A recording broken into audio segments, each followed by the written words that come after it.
Ayer les estaba mostrando la formación de la vena porta, creo que fue ayer, ¿no?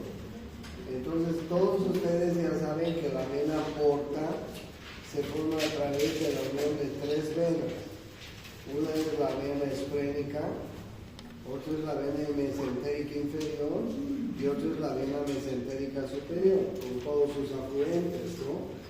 Ustedes tienen esta figura en el méter y también en el cometeros, que pueden ver con mucha claridad. Y la otra cosa importante que les decía, que esta vena es la encargada de introducir al hígado la sangre que contiene los nutrientes, producto de la absorción de alimentos. Es una sangre muy especial, ¿ok? El hígado, pero es un órgano muy noble que, como les he mostrado a un comienzo, tiene muchísimas funciones. Él administra los carbohidratos, administra los lípidos, administra los aminoácidos, administra vitaminas, minerales, administra absolutamente todo lo que entra en nuestro cuerpo. Si ustedes como médicos en algún momento de su profesión administran algo por la vía intravenosa, va a ir al hígado. Administran algo por la vía muscular, va a ir al hígado. Administran algo por la vía rectal, va a ir al hígado. Por la vía vaginal, va a ir al hígado. Por donde administren algún medicamento cuando sean médicos, va a ir al hígado, porque el hígado es el encargado de biotransformar proteínas, hidratos de carbono, lípidos, minerales, vitaminas y fármacos también. ¿Entienden? Pero el hígado suele enfermarse. El hígado suele darle hepatitis. La hepatitis es una inflamación de los hepatocitos que están formando el hígado, millones de hepatocitos que son células, y cada una de esas células son laboratorios químicos. Y una hepatitis hay que cuidarla mucho. Cuando tengan pacientes con hepatitis, tienen que cuidar mucho de los pacientes, porque el problema de la hepatitis son las complicaciones de la hepatitis. El hígado puede ir a un hígado graso en las personas obesas, en las personas que toman mucho, que sobre todo toman mucho alcohol.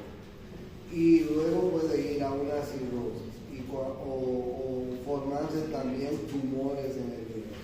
O sea, hay muchas enfermedades que afectan al hígado. Imagínense una enfermedad que afecta al hígado. Entonces los nutrientes no podrían ser adecuadamente transportados, la vena porta tendría problemas de meter los nutrientes, en fin, ¿no es así? Y ese paciente que esté enfermo del hígado va a ir sufriendo las consecuencias a medida que el hígado va empeorándose. Por eso es que en la medicina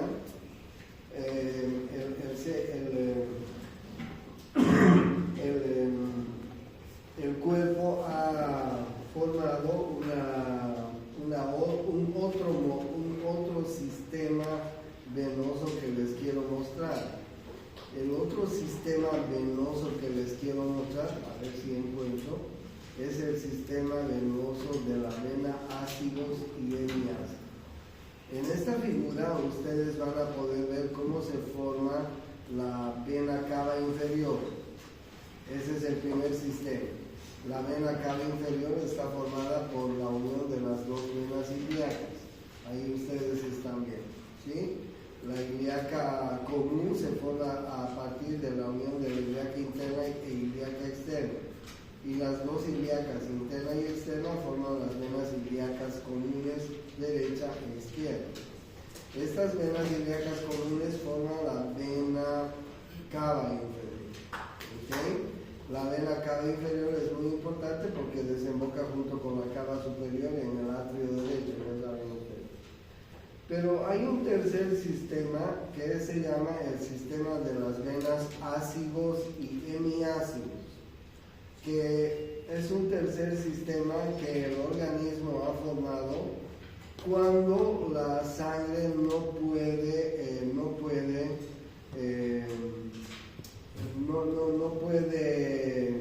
ir hacia el hígado, cuando el hígado está obstruido. Ahí ustedes pueden ver una de las venas importantes que se llama la vena ácidos.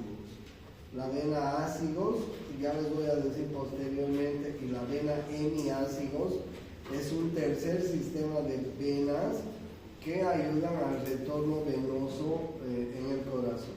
¿Okay?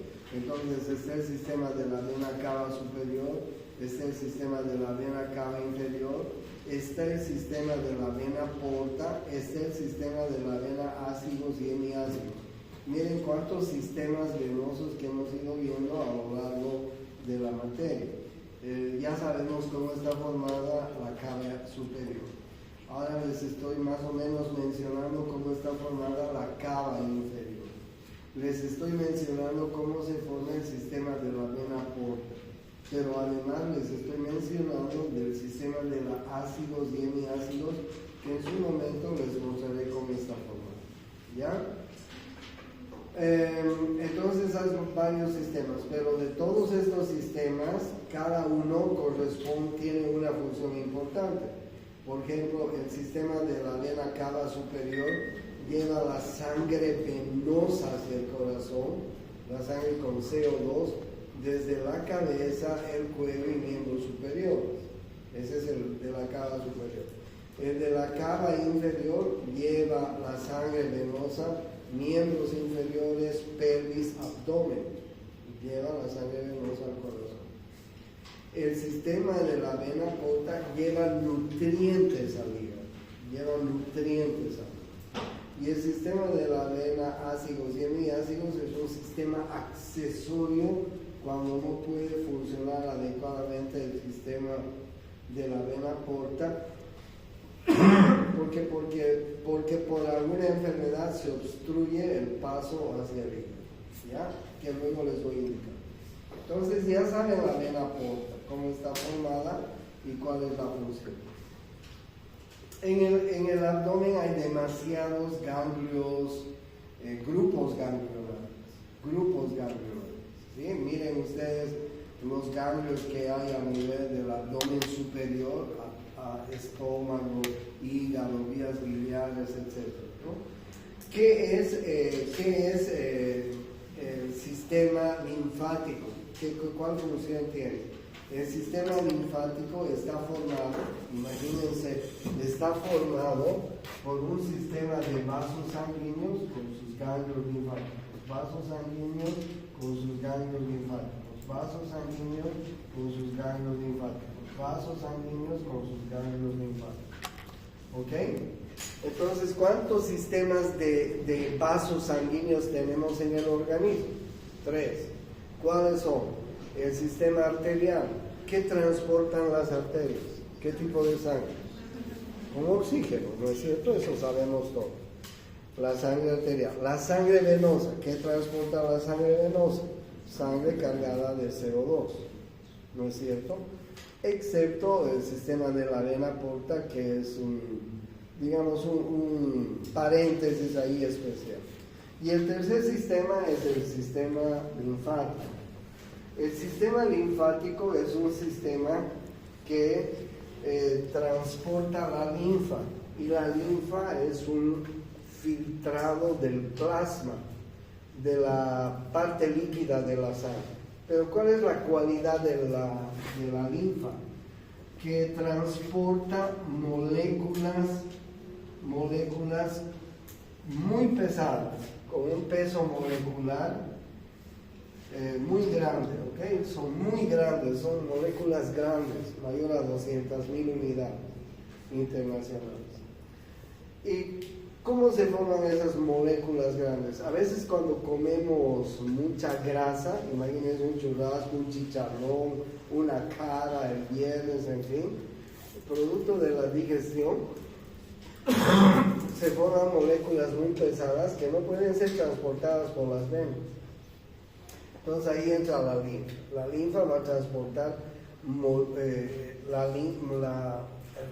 los vasos linfáticos van a transportar la linfa, y la linfa es un filtrado del plasma sanguíneo que contiene moléculas grandes, pesadas, que no entran en el sistema nervioso.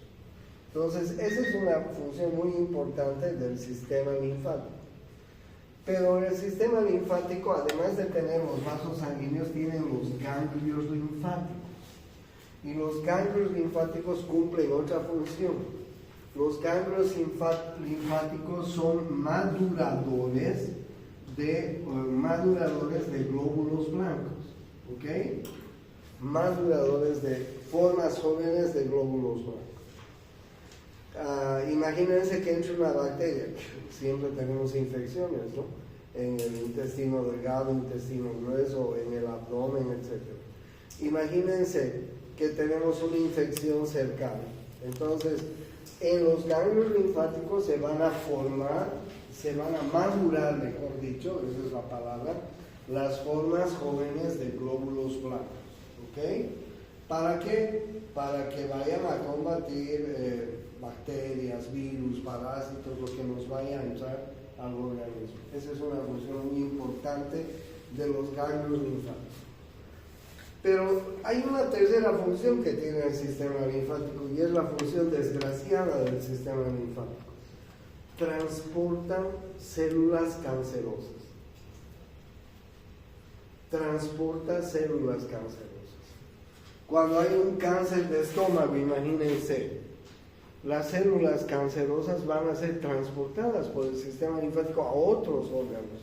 ¿Y qué se va a producir si una persona tiene un cáncer gástrico? ¿Qué se va a producir con el tiempo? Una metástasis, ¿no es cierto? Por ejemplo, si una mujer tiene un cáncer de mama, ese cáncer de mama fácilmente se va a metastizar a través de los vasos linfáticos.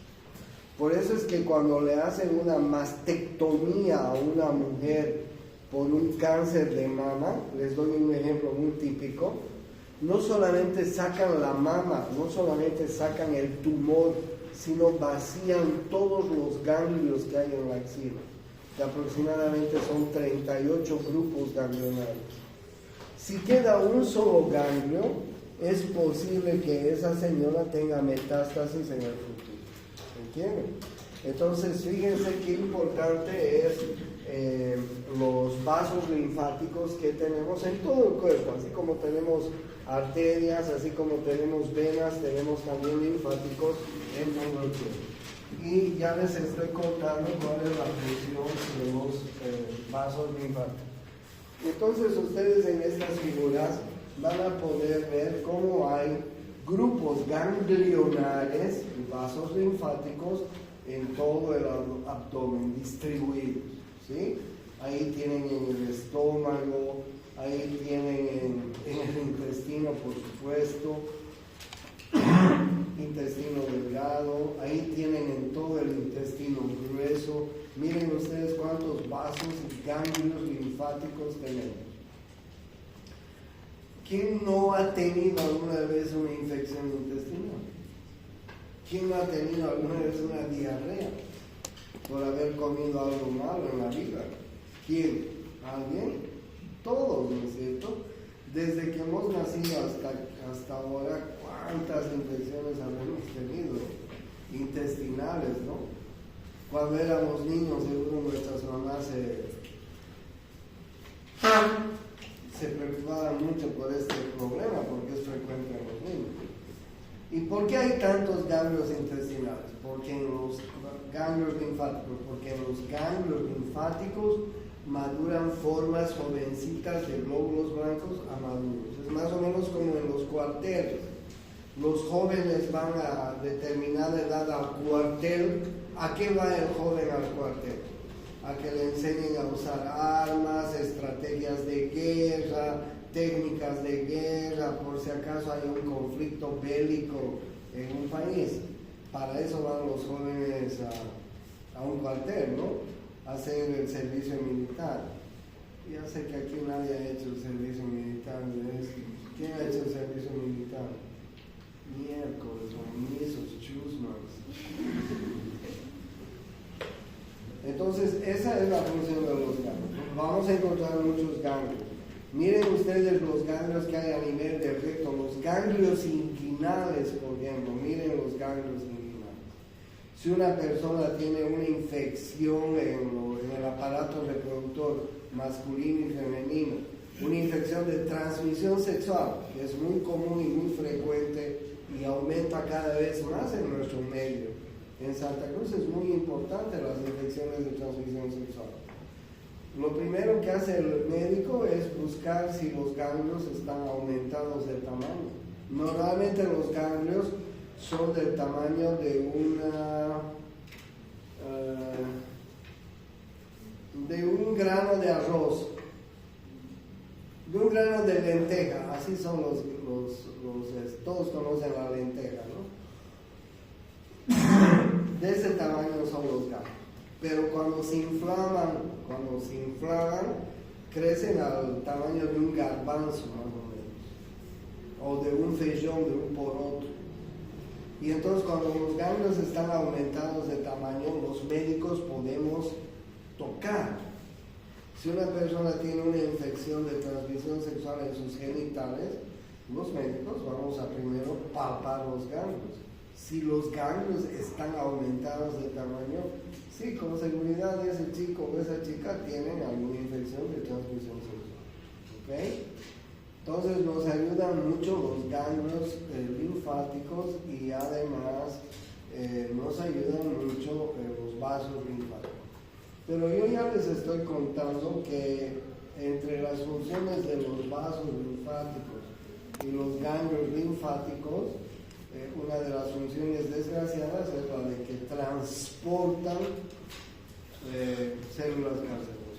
El cáncer de páncreas es muy importante en los varones. Un paciente con cáncer de páncreas no sobrevive 6 meses, porque miren, tiene tal cantidad de ganglios linfáticos que se va a metastizar ese cáncer a todo lado. Esas células cancerosas van a llegar hasta el cerebro en poco tiempo y se va a morir de eso. ¿Ok? Esa persona. ¿Cómo está inervado el sistema nervioso? ¿Cómo está inervado el aparato digestivo? Por el sistema nervioso simpático y por el parasimpático. Pero ustedes saben, el sistema nervioso simpático, que tiene un mediador químico que es la adrenalina, normalmente es el estimulador, el excitador en todos los órganos internos, menos en el aparato digestivo. El simpático en el aparato digestivo es inhibidor. En cambio, el sistema nervioso parasimpático, que es transportado por el vago, por el décimo par, es inhibidor en todos los órganos internos que tenemos, excepto en el aparato digestivo. En el aparato digestivo, el sistema nervioso parasimpático es estimulador, excitador. Si yo les pregunto, ¿gracias a quién se aumenta la secreción salival? ¿Simpático o parasimpático? La respuesta es parasimpático. ¿Gracias a quién se aumenta el jugo gástrico y el ácido clorhídrico? ¿Simpático o parasimpático? Parasimpático. ¿Gracias a quién se aumenta la estimulación de bilis, de jugo pancreático? ¿Simpático o parasimpático? Parasimpático. ¿Gracias a quién se aumenta la motilidad en el intestino? ¿Simpático o parasimpático? Parasimpático. O sea, el parasimpático es el estimulador en el aparato digestivo. ¿Ok? No se van a olvidar de eso. Bien, y finalmente hay, pues les quería hablar de el tubo digestivo tiene otra inervación además, ¿no? Miren, en las paredes del tubo digestivo hay dos plexos importantes. En la pared muscular está el plexo mientérico de Auerbach. Y en la pared de la submucosa está el plexo submucoso de Meissner. Como ustedes ven, son otros dos plexos nerviosos que inervan el tubo digestivo. El plexo mientérico de Auerbach y el plexo submucoso de Meissner.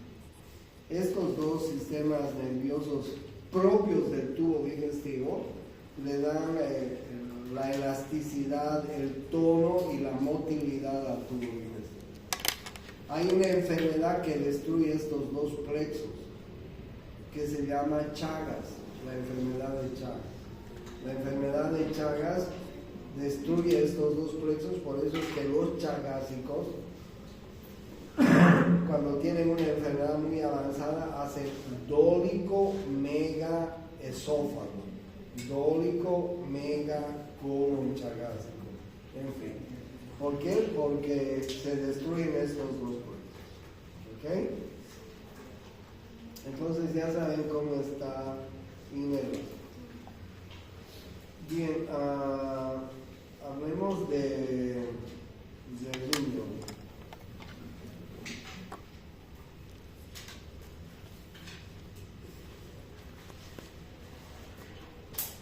Los riñones también son, ustedes saben, los riñones son también retroperitoneales. Ahí ustedes están viendo los riñones retroperitoneales. La vena cava inferior es retroperitoneal, la aorta abdominal es retroperitoneal. Pero los riñones son fáciles de observar, 12 por 6 por 3, 12 centímetros de largo,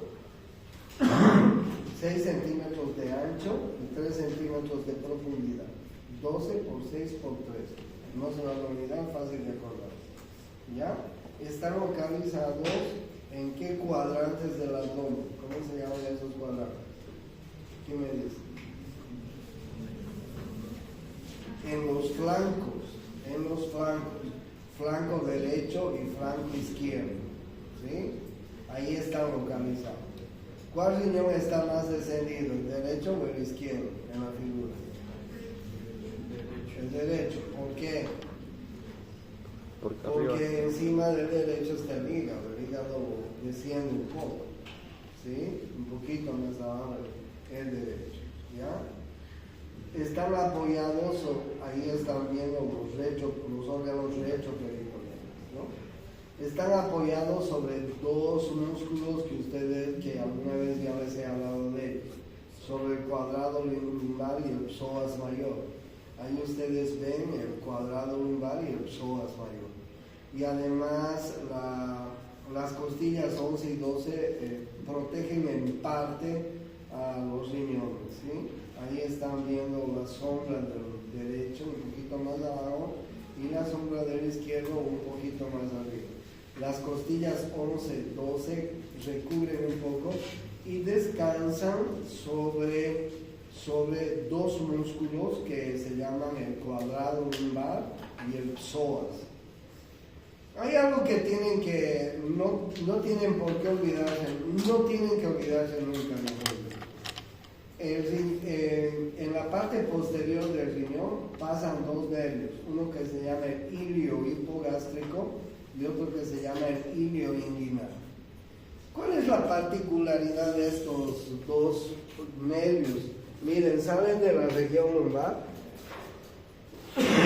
ramas del plexo lumbar, y hacen esto los nervios. Vienen así, llegan a la cadera, a la cresta, y de ahí bajan hacia el escroto. En el varón, hacia los labios mayores de la mujer. ¿Ok? Por eso es que cuando un paciente tiene, por ejemplo, un cólico renal, un cálculo renal, que está estopeando, que está trancando la vía urinaria, el paciente renal sufre y tiene un dolor muy intenso en la región lumbar, pero ese dolor se le irradia hacia el testículo. se le irradia hacia la vagina, hacia los labios mayores. Si ustedes encuentran un paciente que tiene un dolor intenso, porque dicen que es casi como el dolor del parto, el dolor del cólico renal, y además el paciente le refiere que ese dolor se va hacia los genitales, denlo por seguro, es un cólico renal. ¿Ya? ¿Por qué duele así el cólico renal? Porque el riñón está en relación con estos dos nervios, el hilio hipogástrico y el hilio inguinal. Y estos dos nervios parten de atrás y dan la vuelta y terminan en el escroto, en el varón, en el labio mayor en la mujer. ¿Ya? Es muy importante eso. Entonces, miren ustedes, vistos desde atrás los riñones, tienen una cara posterior. Obviamente esta es la cara posterior, ¿no? Y la cara que les estoy mostrando acá, ¿qué cara será? Esta cara de adelante, ¿qué cara es? Anterior, ¿no es cierto? Y la cara de atrás es la cara posterior. Esta que les estoy mostrando acá es la cara posterior del riñón. Este es el borde medial y este es el borde lateral. Este es el polo superior y este es el polo inferior. ¿Ok? O sea, el riñón tiene una cara anterior, una cara posterior, un borde medial, un borde lateral, un polo superior, un polo inferior. De esto, ¿qué es lo que nos llama la atención? El polo superior, porque en el polo superior están las glándulas suprarrenales. ¿Y qué más nos llama la atención? El borde medial, porque en el borde medial está el hilio renal. El hilio renal, donde está entrando la arteria renal, donde está saliendo la vena renal, donde está localizándose la pelvis renal y el ureter. Enseguida les voy a mostrar con más claridad. Entonces, bien, esta es la cara posterior del riñón. Miren el riñón, tiene un área de color verde ahí, diafragmática, ¿sí? En el riñón derecho, en el riñón izquierdo la costilla 11, la costilla 12, protegiendo parcialmente al riñón izquierdo. Ahí ustedes ven el área para el cuadrado lumbar y para el psoas y un poquito para el transverso del abdomen. Esta es la cara posterior. Y en el riñón derecho igual, ¿no? El área para el diafragma, para el cuadrado lumbar, para el psoas y un poquito para el músculo transverso del abdomen. Miren ustedes el hilio renal, que está en el borde medial y es el lugar por donde está entrando la arteria renal. Como ustedes ya saben, la arteria renal es una rama de la aorta abdominal. Está saliendo la vena renal. La vena renal es un afluente de la vena cava inferior. ¿Okay? Y además vamos a encontrar la pelvis renal y el ureter, que están saliendo del riñón. Ahora la pregunta es, la arteria renal, ¿en qué? Este es el riñón derecho, ¿okay? Este es el riñón derecho. Y este es el riñón izquierdo. ¿En qué lado la arteria renal es más corta? ¿En el derecho o en el izquierdo?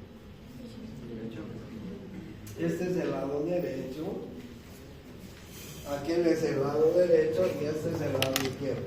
¿En qué lugar la arteria renal es más corta? En el izquierdo. ¿En qué lugar la vena renal es más larga? En el izquierdo. ¿No es cierto? Vean esa relación que hay entre la arteria y la vena. En el lado derecho la arteria renal es más larga, la vena renal es más corta. En el lado izquierdo la arteria renal es más corta, la vena renal es más larga. ¿Ya? Ahí está la pelvis y ahí está el ureter.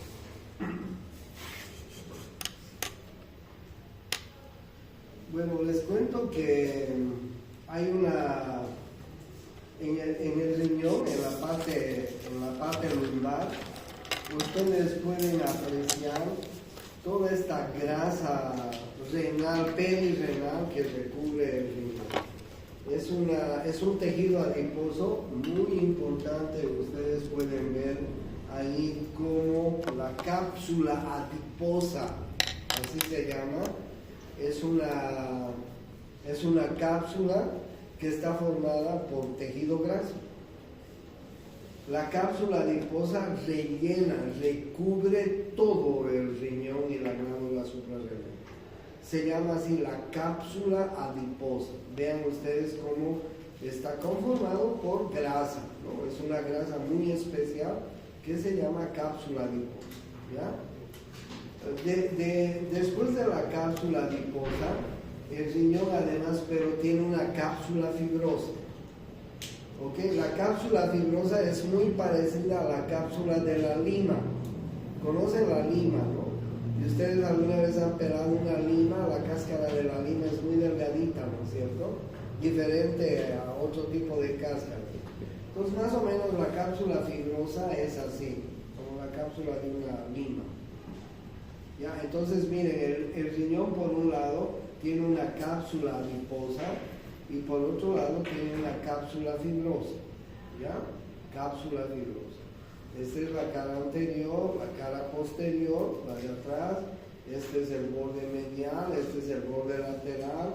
Ya saben, el polo superior está en la parte superior, el polo inferior abajo, en fin. Ahí está el ilio renal, la arteria, la vena, la pelvis renal, el uretro. ¿Ya? Hemos hecho un corte en el riñón. Hemos sacado primero esta cápsula fibrosa. Hemos quitado la cápsula fibrosa, hemos dejado pelado el riñón. Debajo de esa cápsula fibrosa, que les acabo de mostrar, o sea, les he dicho cápsula adiposa y luego cápsula fibrosa. Debajo de esa hay tres partes que tiene el riñón. La corteza, la más externa, la médula y la pelvis renal.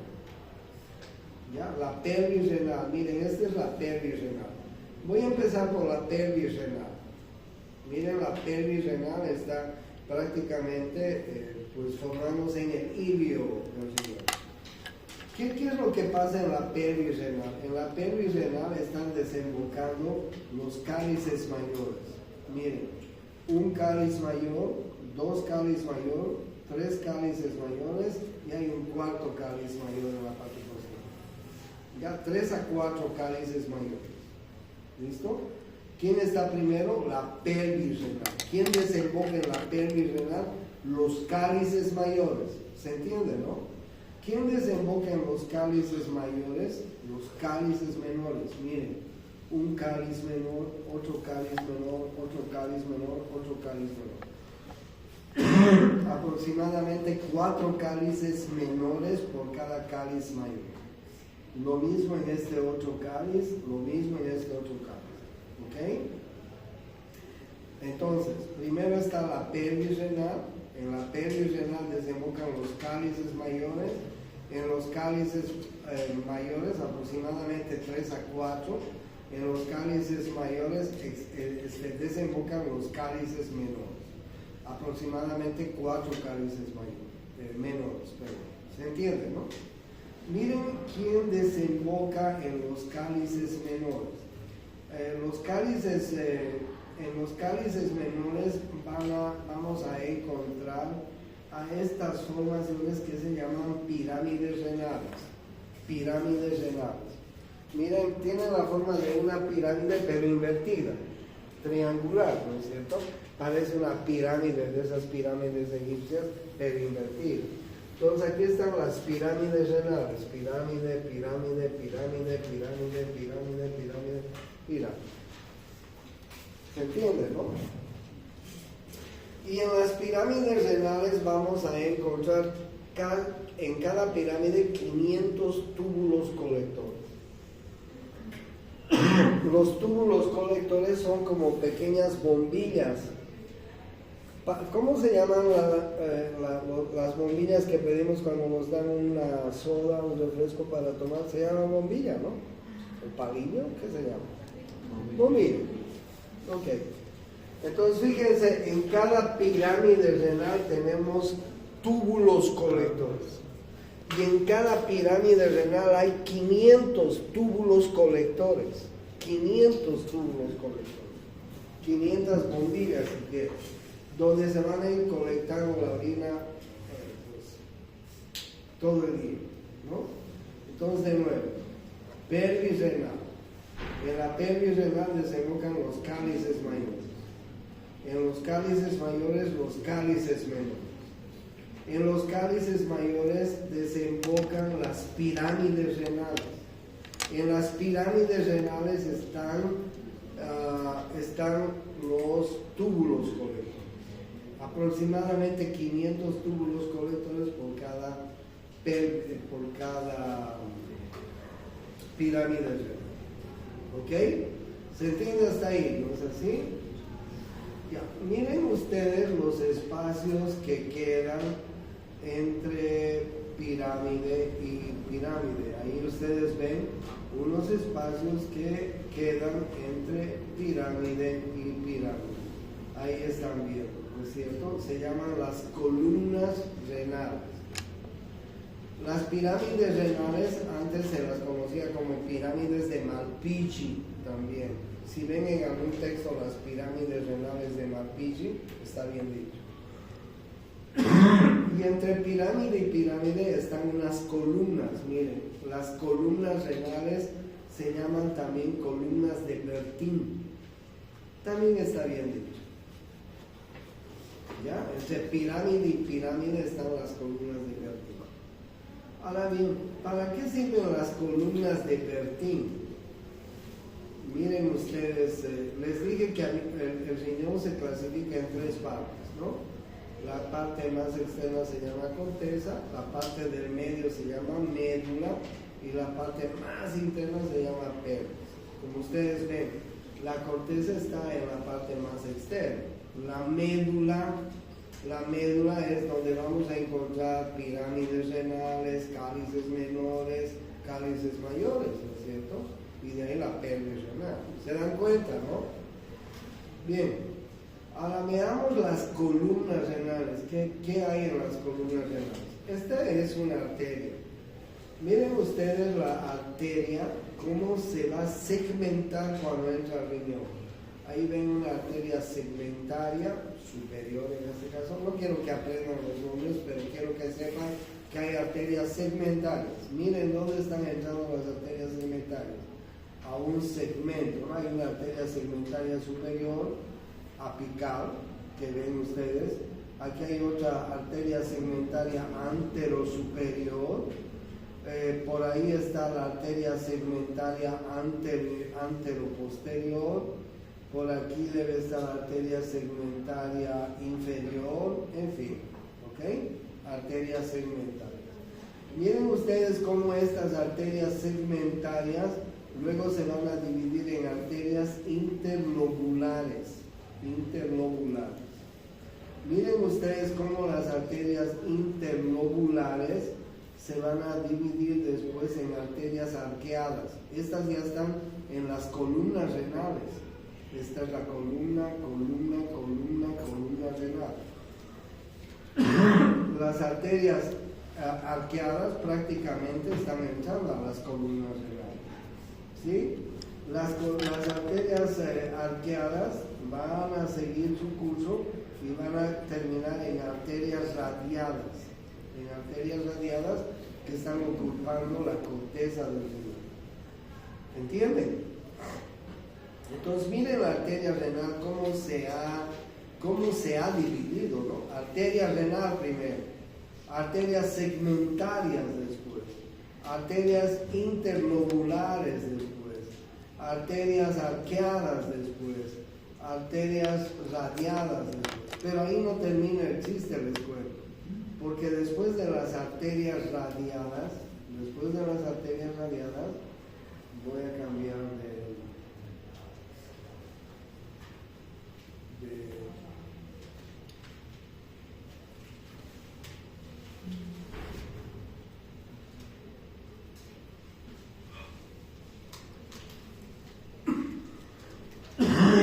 que les he mostrado, viene esto.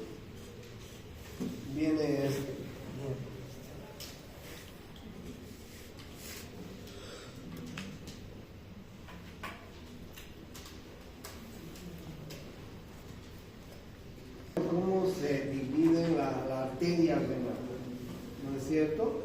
La arteria renal en la corteza renal todavía se va a seguir dividiendo de una forma muy importante, tan importante,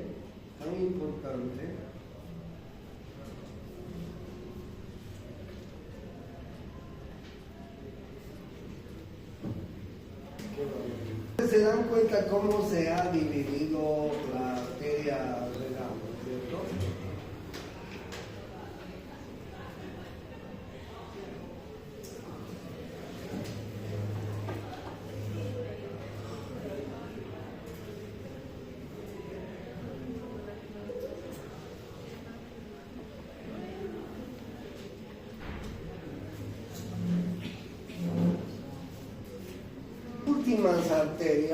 Las últimas arterias todavía van a seguir dividiéndose, se van a dividir así, en una arteriola aferente, en un manojo de arterias que se llama el glomérulo,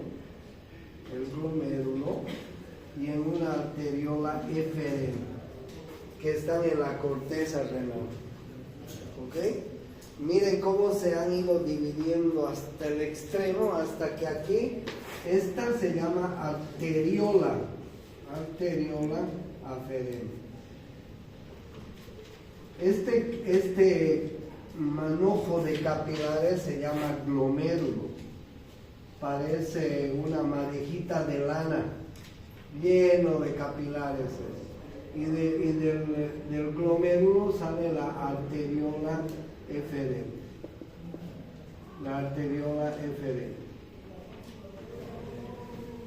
¿Qué es lo importante de acá? Lo importante de acá es que esta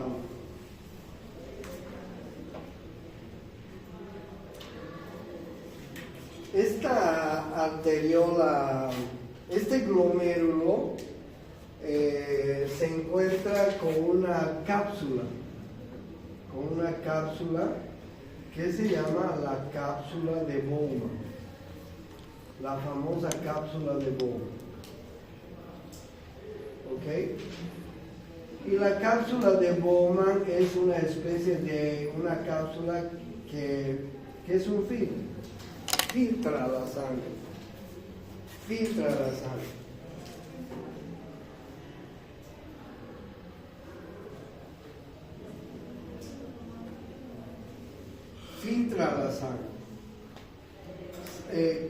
¿Cuántos litros de sangre tenemos los seres humanos en promedio? ¿Quién sabe? ¿Alguien sabe?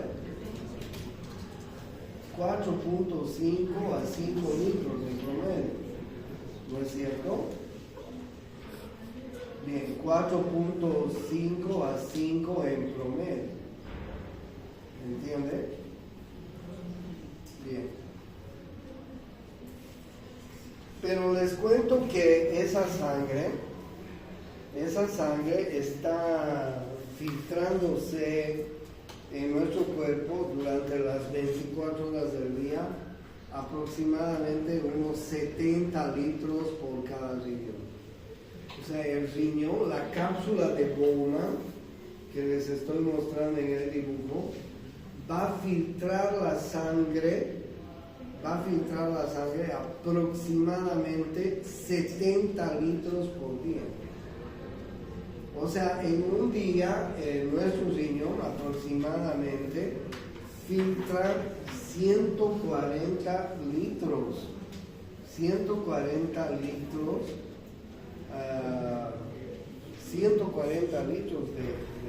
de sangre. Miren, esta es la cápsula de Bowman, toda esa es la cápsula, ¿ya? Y aquí está la arteriola aferente, aquí está el glomérulo y aquí está la arteriola eferente, ¿ok? ¿Qué es lo que filtra el riñón? El glomérulo, ¿qué filtra? ¿Qué filtra el glomérulo? Todo. Filtra el excedente de agua. filtra el excedente de electrolitos y filtra toxinas que se forman en el cuerpo, como la urea, como la creatinina, como el ácido úrico. ¿Me entienden? Lo único que no filtra esta cápsula de Bowman son las proteínas de la sangre. Cuando la cápsula de Bowman comienza a filtrar proteínas, esa cápsula se ha fregado. Es como cuando nosotros vamos a lavar la vajilla en la casa. Si ustedes han lavado alguna vez la vajilla en la casa, el resto de la comida la filtran en un colador, ¿no es cierto? Para que no se tape el lavaplatos. ¿Hacemos eso o no hacemos? Sí, hacemos eso. Y después ese resto lo tiramos a la basura. Igual acá, la cápsula de Bowman va a filtrar agua excedentaria, electrolitos excedentarios. Si un paciente es diabético y tiene el azúcar en exceso, también el azúcar excedentario va a tratar de salir. Lo único que no filtra esta cápsula de Bowman es proteína. ¿Ya? Entonces, bien, miren ustedes qué interesante. Y después de la cápsula de Bowman viene una serie de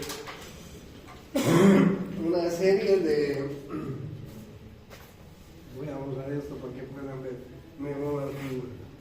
Viene una serie de túbulos que se llama el túbulo contorneado proximal, el asa de Henle, el túbulo contorneado distal y finalmente el túbulo colector.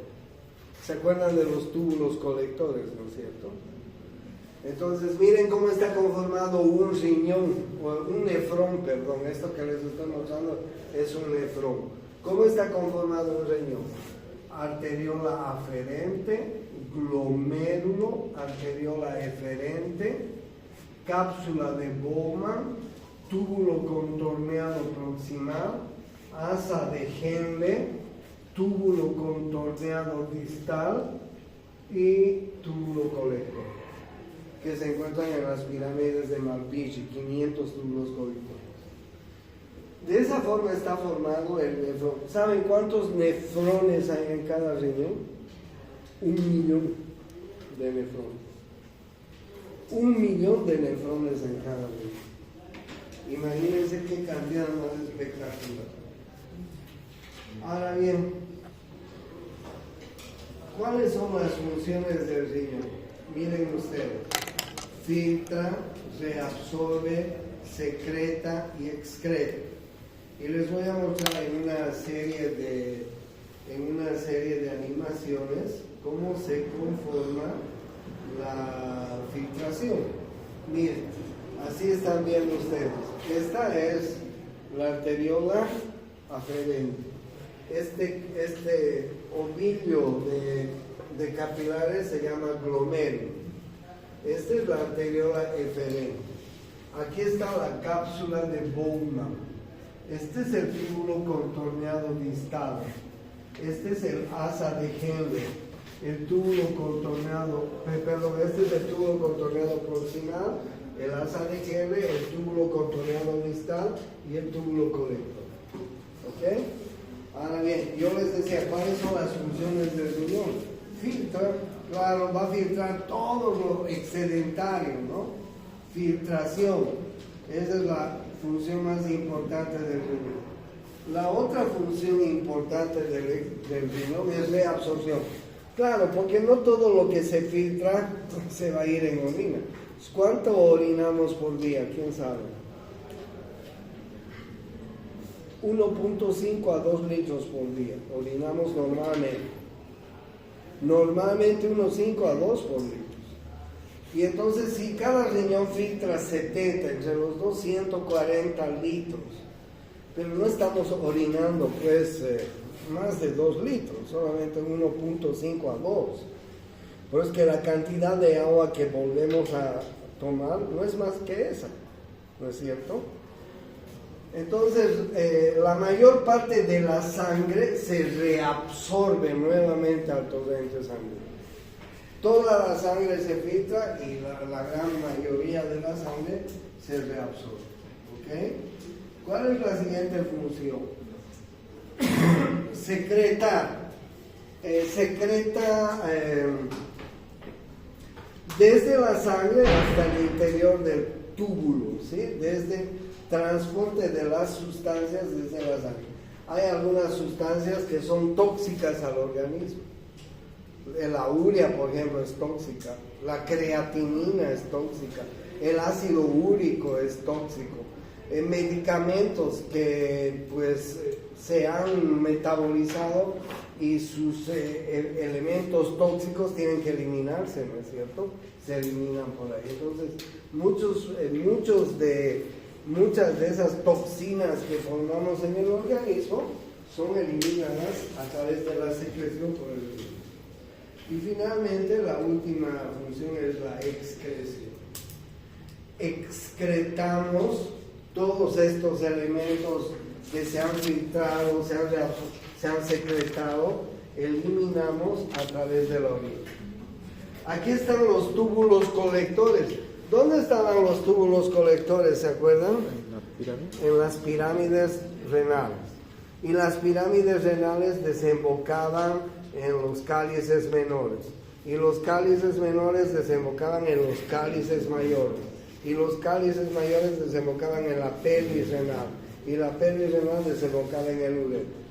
Y de esa forma se va formando los 1500 a 2000 ml de orina que eliminamos en 24 horas.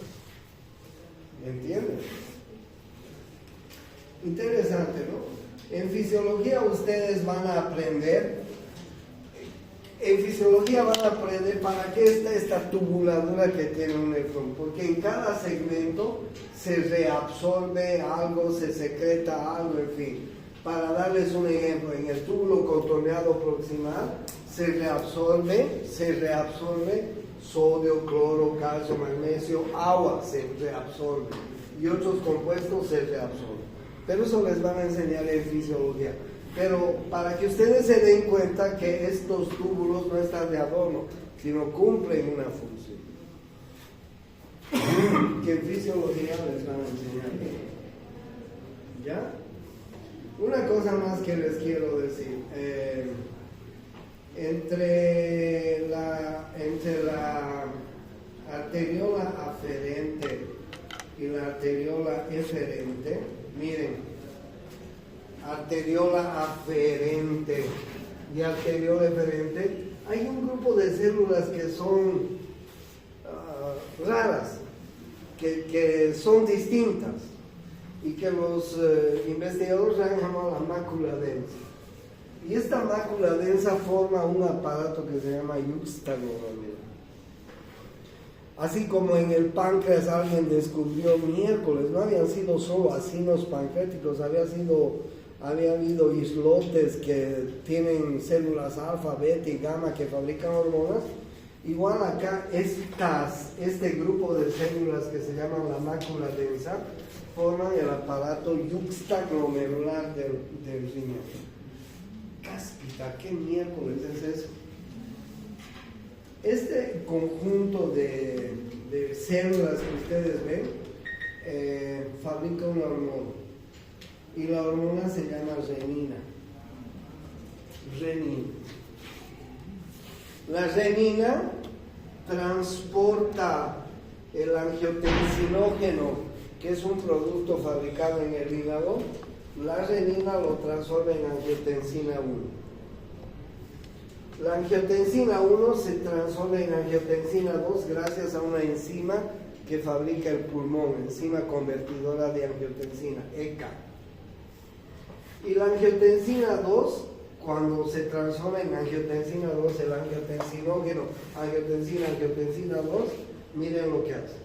Si una persona está perdiendo líquidos por una diarrea, por vómitos, por sangrado, por hemorragia, aborto, lo que sea, se activa el sistema de la renina, angiotensina, aldosterona para cerrar las pilas y para retener para retener líquidos y electrolitos. Miren, se produce la estimulación del simpático. El simpático va a cerrar todos los vasos, va a producir vasoconstricción. Se va a reabsorber sodio, cloro y potasio y agua gracias a la aldosterona. Y la aldosterona además va a estimular a que se secrete hormona antidiurética, es decir, para retener la producción de orina. Qué interesante, este es uno de los medios de defensa más importantes que tiene el organismo cuando nosotros perdemos líquidos, electrolitos o sangre, en una diarrea, en vómitos, en una hemorragia, etc. ¿Ya? Entonces miren qué importante había sido este conjunto de pequeñas células que se llaman mácula densa y que forman el aparato yuxtaglomerular.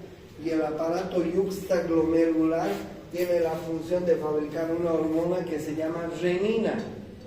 La renina transforma el angiotensinógeno, que es una molécula que fabrica el hígado, en angiotensina 1. La angiotensina 1 se transforma en angiotensina 2 gracias a esta enzima convertidora de angiotensina. La angiotensina 2 dispara la estimulación del simpático, la reabsorción de sodio, potasio, cloro, agua, secreta aldosterona para que se reabsorba esto. La aldosterona estimula a la hipófisis para que secrete hormona antidiurética, para que cierren todas las pilas, para que se retenga el agua, para que el organismo de alguna manera deje de perder líquidos, electrolitos, sangre si está perdiendo. Ese es uno de los métodos más defensivos que tiene nuestro organismo cuando perdemos líquidos, electrolitos, por alguna circunstancia patológica. ¿Entienden? Entonces miren qué importante. Entonces, volviendo al riñón, ustedes ya saben cómo el riñón está conformado, ¿no? Yo les mostré en un principio,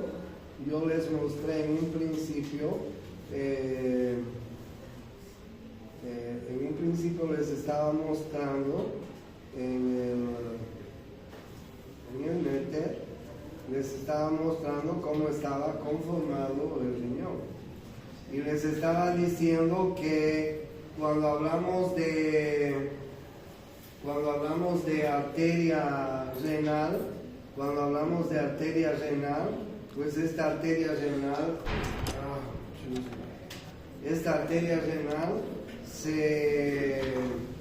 se divide así dentro del riñón, ¿no es cierto?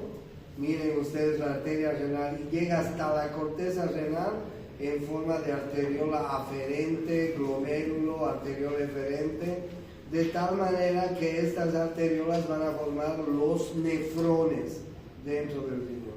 Miren ustedes las arteriolas aferentes, eferentes, glomérulo, cápsula de Bowman, túbulo contorneado proximal, asa de Henle, túbulo contorneado distal, túbulo colector, están en la corteza renal. Luego viene la médula renal. Entonces, miren ustedes la cantidad de nefrones que tiene la corteza renal en un riñón. ¿Cuántos nefrones tiene un riñón? 1.000.000 de nefrones. Y miren cómo se filtra en esos nefrones la orina. ¿Okay? El martes no voy a poder pasar clases, nos vemos el viernes.